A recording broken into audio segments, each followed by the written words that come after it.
Thank you, Zia. I'm gonna share some slides with you, so bear with me on that.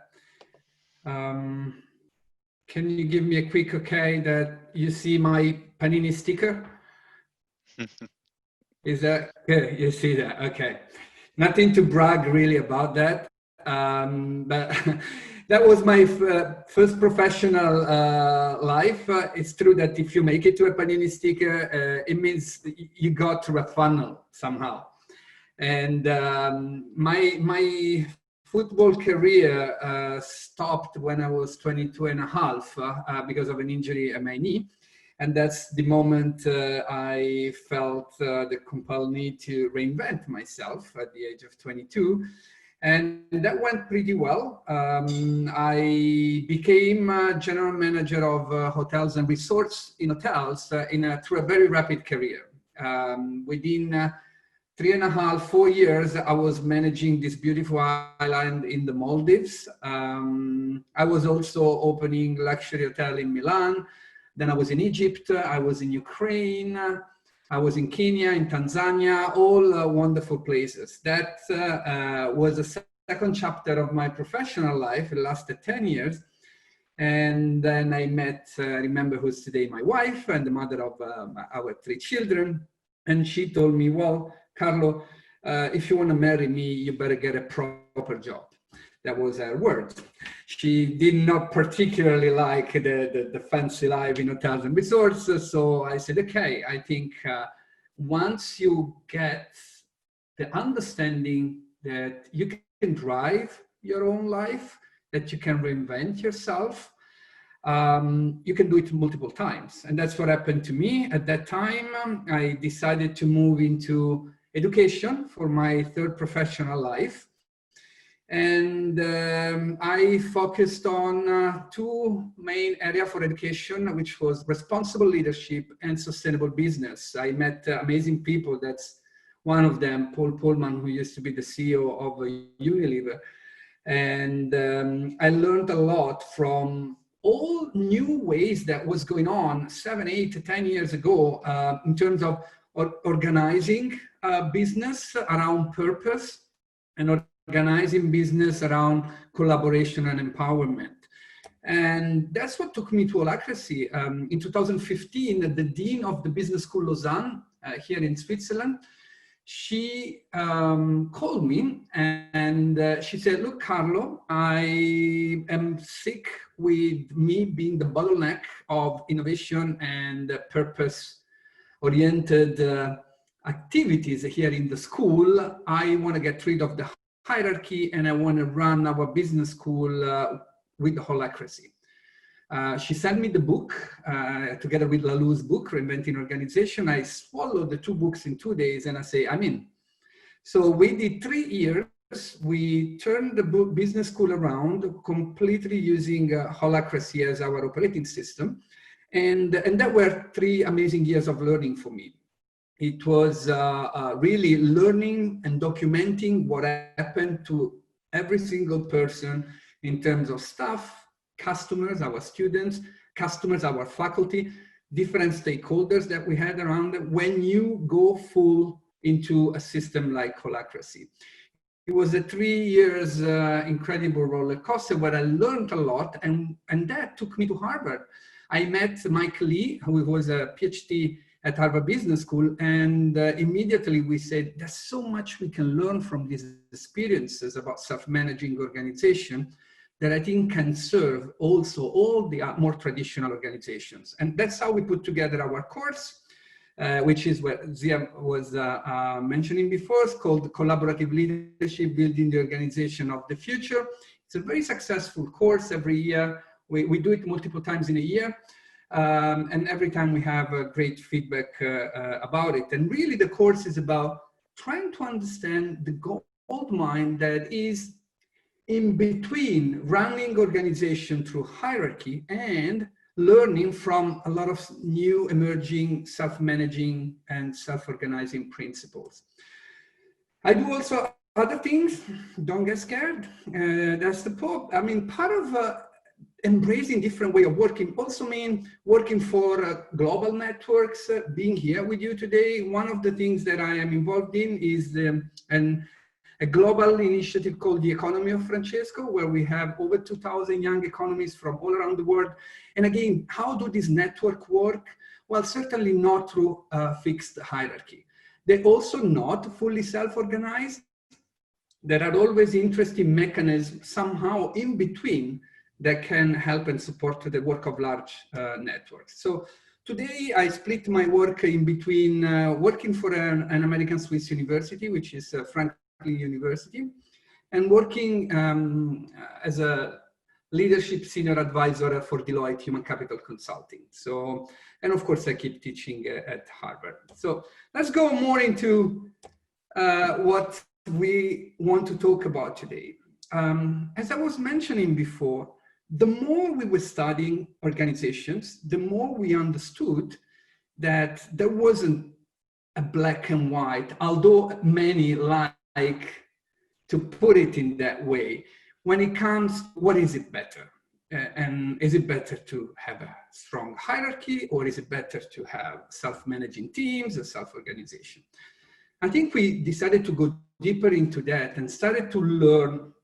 And surprise, surprise, what we learned straight away is that, of course, there is good and bad in hierarchies, and there is good and bad in self-managing teams. Or you can call it challenges and opportunities, the way you prefer. But our research led us to understand relatively clearly that hierarchy is very strong at providing a sense of safety, comfort, and also strategic coordination in organizations. While on the other side, self-managing teams and self-managing principles are really good at fostering autonomy, responsiveness, and innovation.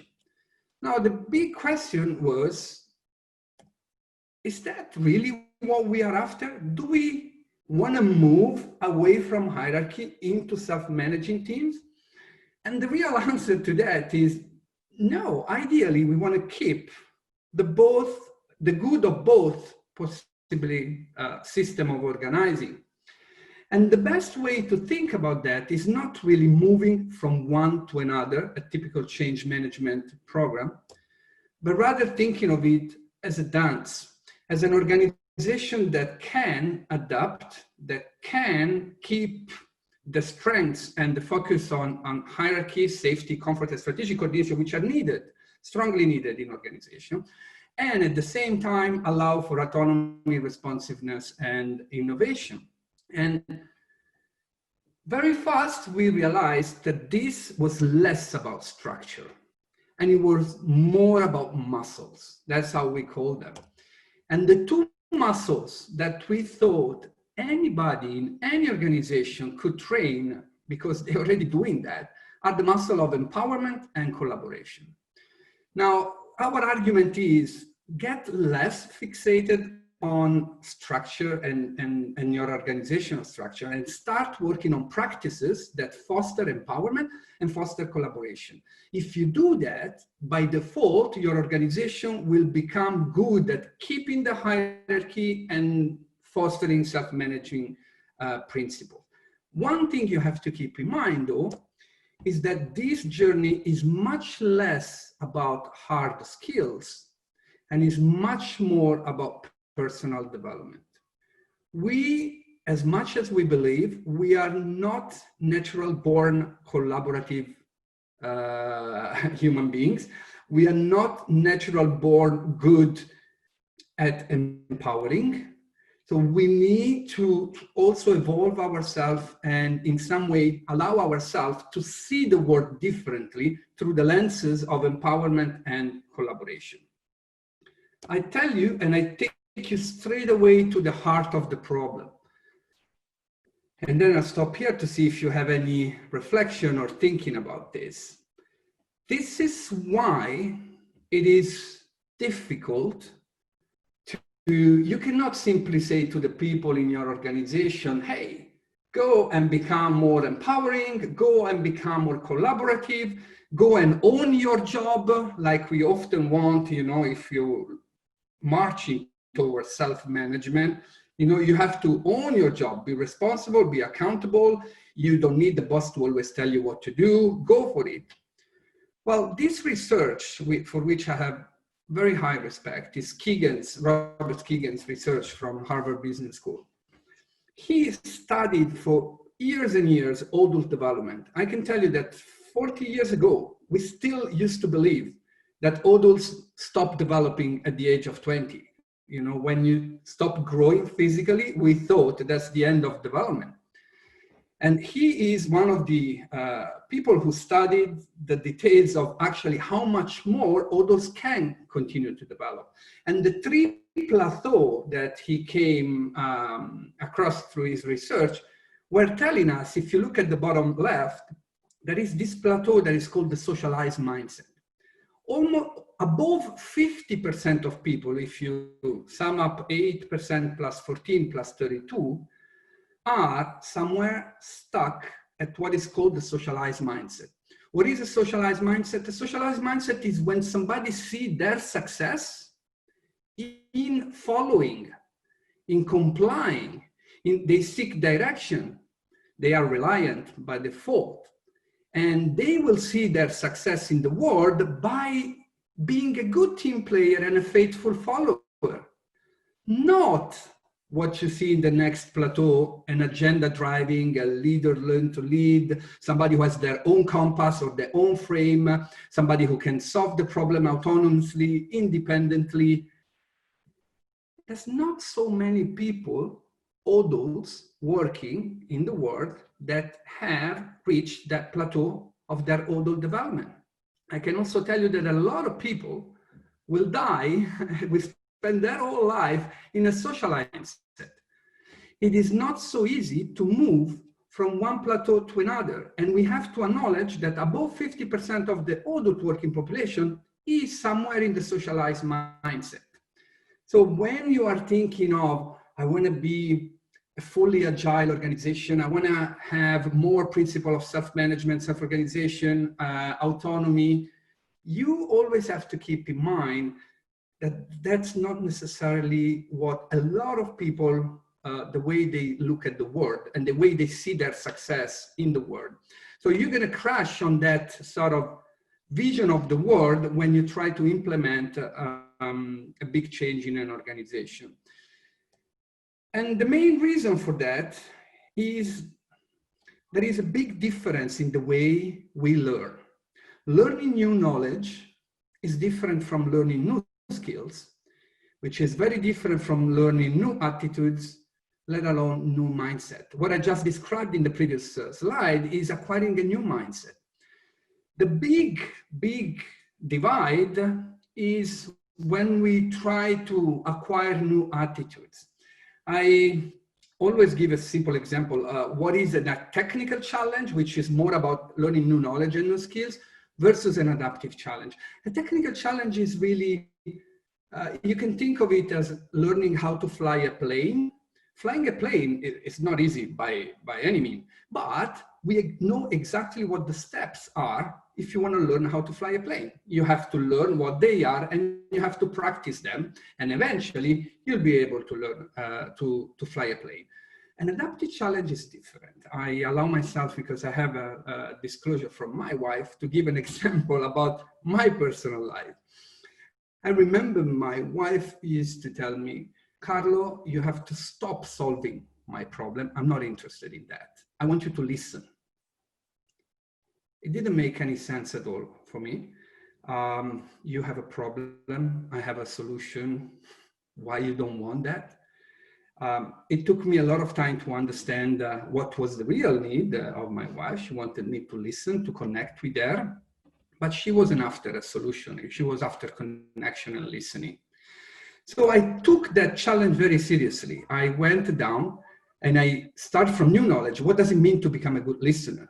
And then I practiced the skills. How can I be a good listener? And that's where I took role plays. I sit down, you talk, I listen, I just repeat what I heard, and then I don't comment, I just listen. I became pretty good at it. And my wife said, wow, this is nice. How long do you think it lasted? Well, 2 weeks, of course. Well, after 2 weeks, I came back from work. I was stressed and I was in my typical mindset, and then she comes to the door and tells me how of a hard day she had and the problem that she had. And here I am shooting to her an easy solution, of course, because I'm the problem solver, and that's what people always reward me for. And then she looked at me and say, really? That's all the money you spend for your courses and become a great listener? What was happening there? I clearly realized what is the difference from acquiring new skills and what is the big jump that takes you into acquiring new attitudes and new mindset. That is about persistent practice, but also it is about personal development, really changing the way we see the world, changing the way we behave in the world, that you don't train that in the typical traditional way you train new knowledge and new skills. I'd like to pause in there for a second and see if any of these resonate with you until here, in particular this one, and if you have any comment or questions about this.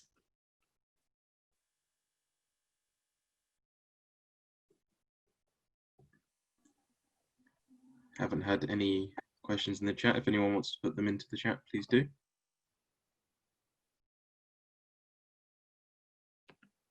It's also a good moment to take a few seconds of reflection.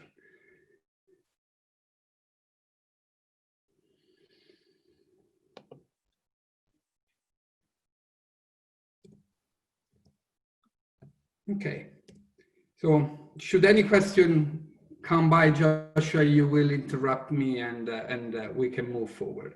Okay. There's a lot of agreements at least. All right.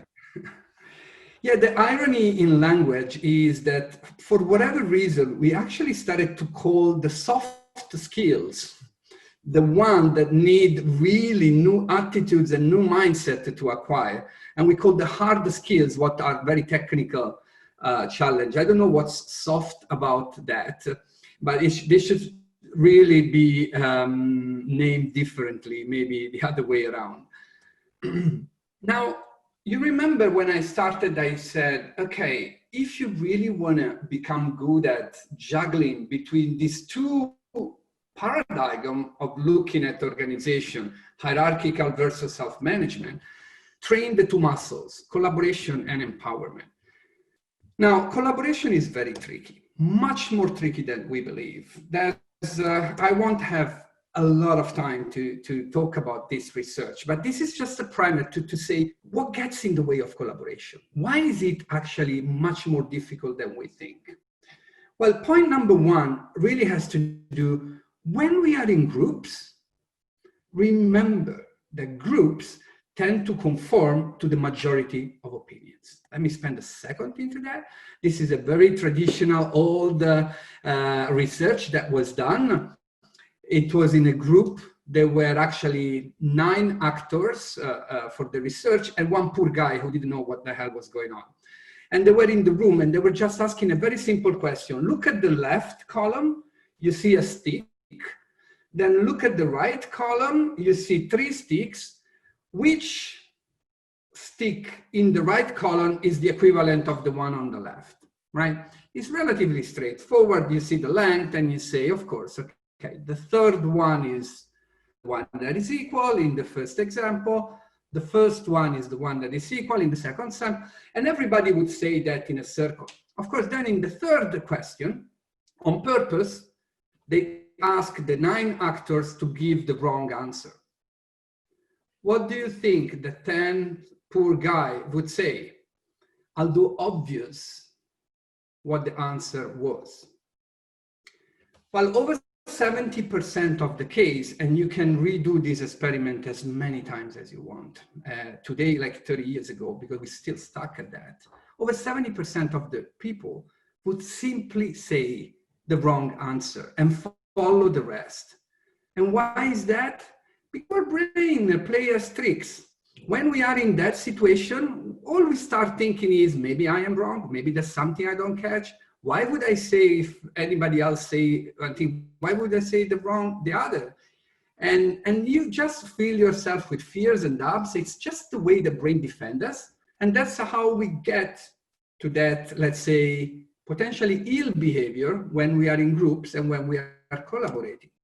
And the second one is individuals are unlikely to disagree with those in power, even when it goes against one's own conscience or values. I mean, this research was cruel at that time. It was a research that meant to happen after the Second World War, when they were looking at how is it possible that so many people would follow crazy ideals like the Nazism, the communism, and the totalitarianism at that time. And what they found out is that actually, I won't have time to go through this research in detail, but what they found out is when there is a person with authority in the room, we tend to follow what that person with authority tells us, even if it goes against our deepest value. That authority and the pressure that that authority can put on us can create very ill behavior in groups. And the third one is also very interesting. Groups tend to share and consider common information over unique information. This is very typical when we interview people, for example, and we have a small committee interviewing candidates. And then we are there to comment on what we have just heard. And as soon as we find similarities in what we all comment, let's say 3 or 4 of us, that's exactly what we focus on. And look at the white space. We leave out so much information that maybe simply because it did not triangulate between me and you and the other, we are leaving it out, trusting that the valuable information is where there is consensus. Well, as you perfectly know, that is less and less true in the world we live in. We can call it the VUCA world, we can have many other definition of it, but actually marginal information that doesn't necessarily get buy-in of everybody, very often the gold mine is exactly there. And in groups, we tend to ignore that. So these are just 3 examples, research-based, that tell us what are many, many tricks that happen when we are in groups and when we are in the exercise of collaboration. And why don't we speak up really when we are in group the way we would like to? There is some explanation. If you think about it, when we are in group, none of us want to look ignorant, right? That's not a pleasant feeling. And again, our brain is there to defend us. So if you don't want to look ignorant, what do? You don't ask questions. That's what our brain tells us. Shh, don't ask questions. Otherwise you look ignorant and stupid. You might be the only one who doesn't know that. And how does that feel? So none of us like to look or want to look incompetent. Well, our brain has a solution for us. Don't admit weakness or mistakes. None of us like to look intrusive. Our brain is going to help us. Don't offer ideas. None of us like to look negative. Our brain has a solution for us. Don't critique the status quo. This is by default how our brain will support us when we are in group and when we fear to look either ignorant, incompetent, or intrusive or negative. It tells us that's the behavior you should have. Now imagine an organization where people struggle to ask questions, to admit weakness or mistakes, to offer ideas, to critique the status quo. How much gold are they missing, organizations that are not doing that? Here is a research that takes us back quite a few years ago. It was a research done on hospitals. And what you see on the left side were all hospitals. This is a research done by Amy Edmondson, who's the godmother of what I'm about to present to you as an important tool for effectiveness of teamwork. But this research was looking at hospitals. On one side, it was looking at hospitals that were the highest performing, okay? And the highest performance was seen as lives that were saved and patients that were cured. On the other side, parallelly, they were doing the same research with the same hospitals, but they were looking at reported errors from those hospitals. So on one side, they were looking at the most successful. On the other side, they were looking at the highest amount of errors reported. So surprise, surprise, when they look at these two results, they thought that there was something wrong. The top performing hospital was actually the hospital, Memorial 3, reporting the highest amount of error. How is it possible that the most successful hospital is the hospital reporting the highest amount of error? When they dig into that, they found out two things. First of all, Memorial 1, the one reporting 2.34 errors as a rate, all they were doing, they were just hiding the errors, the mistakes under the carpet. They had a very good system of not surfacing mistakes. That's what they were doing. And that's why eventually they were very poorly performing as a hospital. But what was happening in Memorial 3, actually they realized that these guys, they found a way to collaborate in teams that would take every single mistakes and transform it into a trampoline for a solution, for an innovation, for not repeating the mistakes, but actually doing much better afterward. And when they tried to study what was going on really there, that's the moment they came across something called psychological safety. I'm going to explain to you what psychological safety is in a second. Before I get to that, I tell you what happened a few years after when Google picked up on that research. So Google was trying to understand how is it possible that there are teams around the world that perform so much better than others. And when they were looking at those dimensions, they actually realized that all the traditional variables didn't make any sense. They were looking at multiculturalism, remote versus physical presence, geography, demography, age. None of them was a good predictor for team success. They tried to aggregate data in a different way, and they came up with the very interesting 5 dimensions that would predict the success of a team versus another.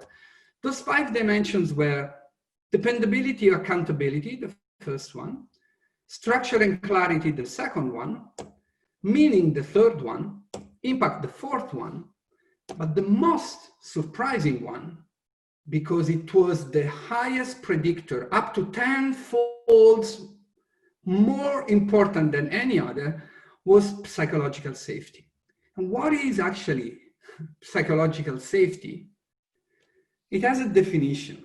Psychological safety is a belief that one will not be punished or humiliated for speaking up with ideas, questions, concerns, or mistakes. Team psychological safety creates a shared understanding that candor is expected. And the key word here is expected. It's not about we tolerate mistakes or we tolerate people feeling insecure or having one more question. We actually expect each other to have that attitude when we work in teams. If you've done a mistake, bring it into the team as early as possible, because we know that together we're going to transform that mistake into an innovation, into a huge learning opportunities. Teams that score high in team psychological safety, they actually eventually create new team learning behavior, meaning people learn how to seek for feedback, how to discuss errors, and automatically in the higher team performance.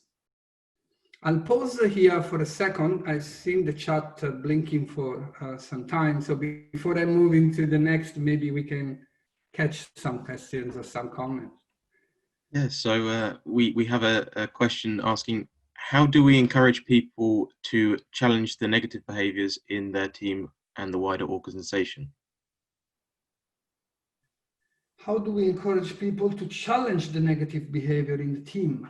It's a very good question. So first I want to give a disclaimer when it comes to psychological safety. We know a lot through research about the importance and how determinant it is for the effectiveness of a team. We know less about how to push it, how to make it happen.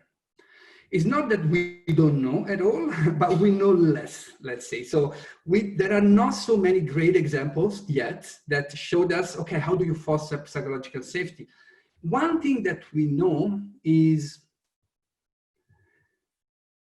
whether we believe that or not, leadership still has a huge influence on that. So if you want the change really to happen, it has to start from the people with the higher authority.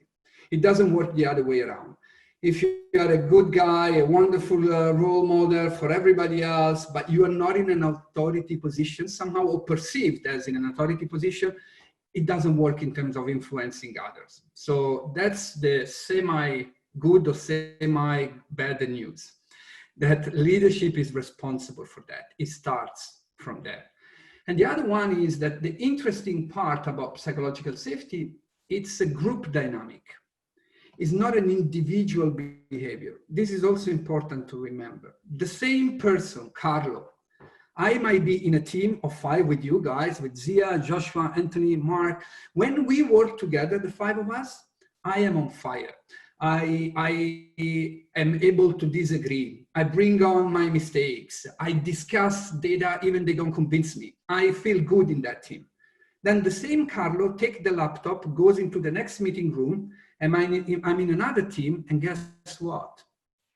I'm going to freeze. I'm not able to do the same. And why? Because the other group has a history somehow written that doesn't make me feel safe. It's maybe because of 1 or 2 persons that are there, or maybe something that has happened in the previous that I know could happen again. Well, until teams rewrite their own history by really changing their behaviors, starting from the leaders, people will not just simply trust that that is the new normal. A leader cannot say, from tomorrow, I believe in psychological safety, we will all be better in admitting our mistakes, please do so. It's not as simple as that. You have to rewrite the history of that team before you can get over there. Thank you.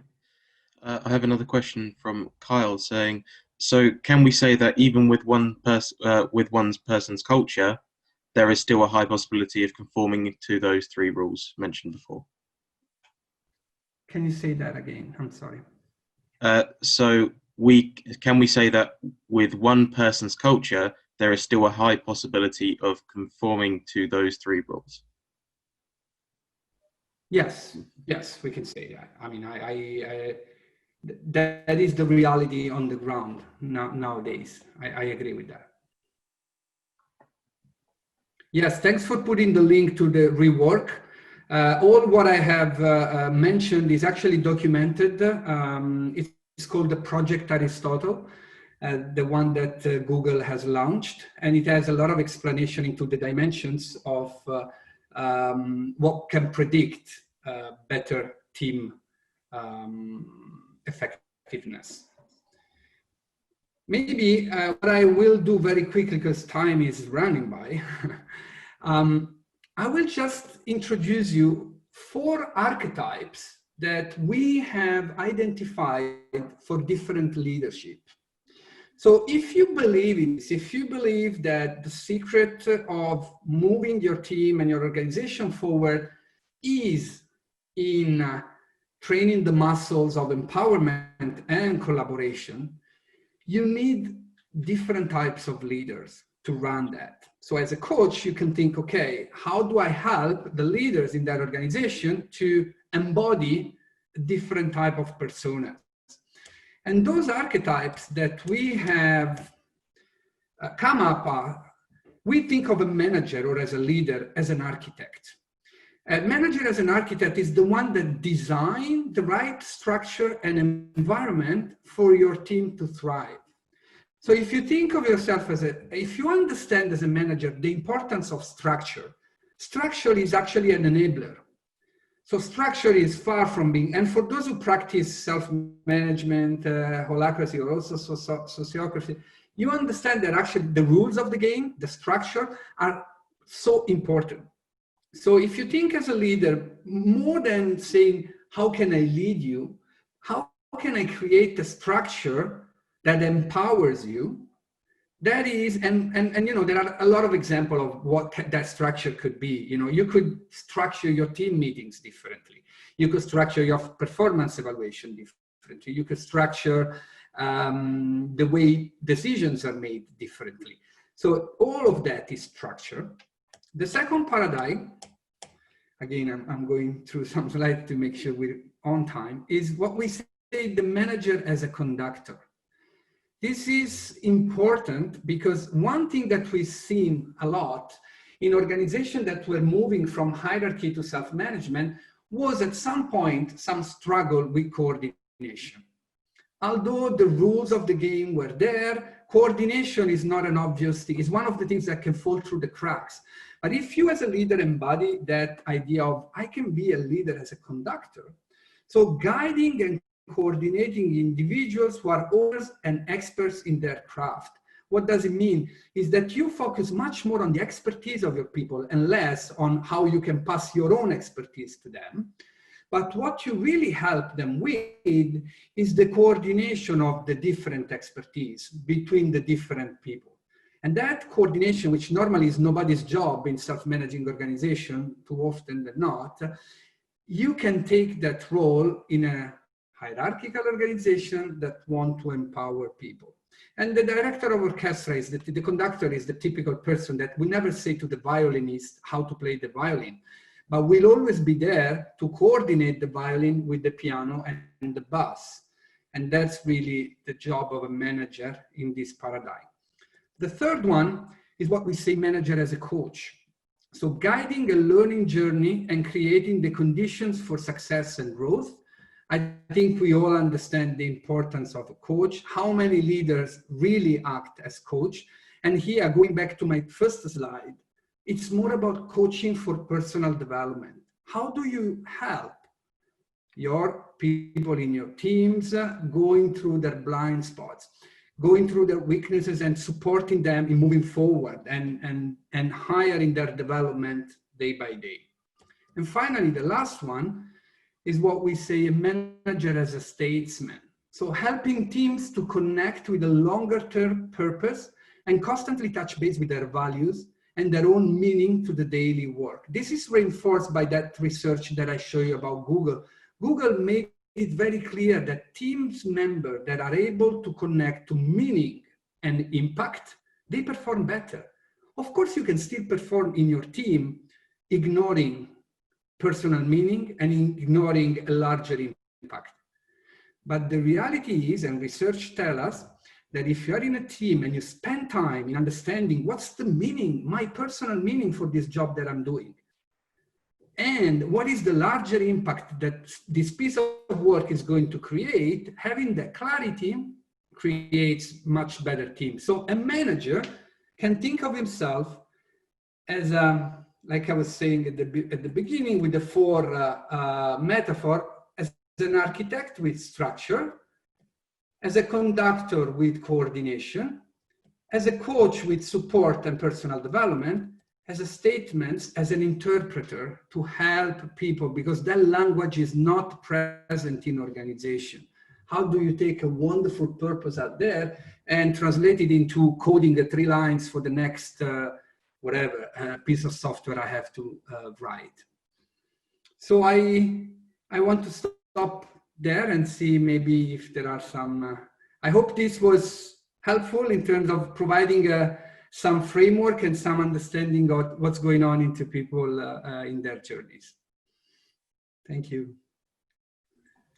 Thank you so much, Carlo. That was brilliant. And I know there's so much more in this as well that you know, that we can go deeper. It was brilliant. And some of the things that resonated to me before Josh, whether there are any questions, guys, do add them in the chat while I'm speaking, and Josh may cue them up. That the very first thing you talked about around hierarchy and self-organization, I think many people, and many of you will be familiar with this who are attending. We kind of dive towards this idea of self-organizing organizations, and it's not as simple as that. And I think sharing some time with Carlo made me realize actually there is a lot actually still in hierarchy, that it's not all power and status and greed and these kind of things. There are structure, there are kind of organizational systems that benefit from those, and actually we should take a broader look in terms of our experience in terms of organizational change as well. So thank you again so much, Carlo. Josh, do we have any questions lined up, or any perhaps statements that might kind of support what Carlo was saying? Yeah, we have a question. As a leader, how do you encourage people to speak up, especially when naturally they don't want to challenge the authority? Yeah, this is an excellent question. So initial research is showing the power of designated places and designated scripts of dialogues. So some discipline seems to help a lot. We did a lot of research by studying and adding some scripts into meeting. For instance, some certain questions and certain dialogues that must be part of any meeting or must be part of the weekly schedule of anybody. So we put leaders and subordinates into conversation that was structured. Questions like, what's funny about your name? Or questions like, tell me 3 things that you failed last week. So normalizing conversations that normally would never happen, either because people think are undiscussable or somehow they don't see the need for those conversations. Normalizing those has an effect in the ability of individuals and teams to actually open up and discuss also what sometimes it looks inappropriate, right? So, and also places does that. So creating meeting rooms and tables and spaces, and we know all these things. We started having a sprint meeting standing up, or we move into areas with different, and yet when we have those big decision-making meetings, here we are on this table where the person with the highest authority sits at the beginning, at the center of the table. These are all symbols and rituals that kill any good intention. So we need to also move into designing different conversation in different spaces. That works. So that's where I would start. Awesome, thank you. And we have a follow-on from that from Justin, which is, how do you challenge in a safe way in order to still receive a paycheck at the end of the day? That's why I always say it starts from leadership, because if you're in a lower position, becoming the challenger, it's not necessarily, you'll have to do, it's almost like being a woman in an organization, right? You have to do 3 times your job just to get the same results. And apologies if I'm making a point that is bigger than maybe it should be, but it is a real point. Right. So if you are in a lower position and you want to push for psychological safety, you got to climb a big mountain.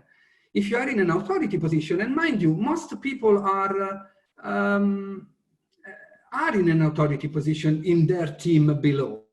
So look at the mirror. Maybe in the team above you, you are in a shitty situation and it's not up to you. But start with your team below you or within you if you're in a supervisory, and start role modeling in there. But like I said before, there's no way around this. Psychological safety and this kind of behavior start from the top. And that's the way, the effective way through. Great, wonderful. We're going to have to leave the questions there, guys, but thank you so much everybody for attending, and thank you again, Carlo, for supporting us. This is the first time I think you may have done anything with the Agile community, and we go beyond Agile, many of us, as you're well aware. So there's a lot of appreciation coming through in the chat for this as well. So thank you again.